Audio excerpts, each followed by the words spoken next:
There were hopes the arrival of a US and Russian delegation could kickstart peace talks that are deadlocked and becoming increasingly acrimonious. After all, these two nations came up with the idea of this process.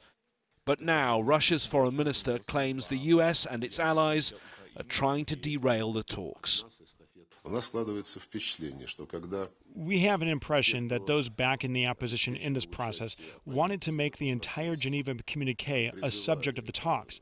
But they had in mind only one thing: regime change, because everything they want to talk about is the creation of a transitional governing body. The opposition claim the Syrian government side is deliberately stalling so it can intensify attacks on the ground.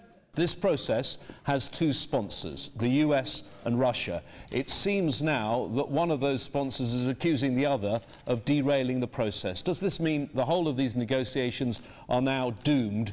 Now, Russia has decided now to defend the line of the regime.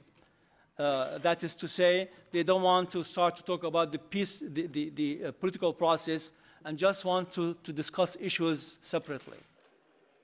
Minutes later, a Syrian government official took the same chair to say they strongly back the Russian position. We and our Russian friends agree on how to proceed and on how to bring this conference into full success.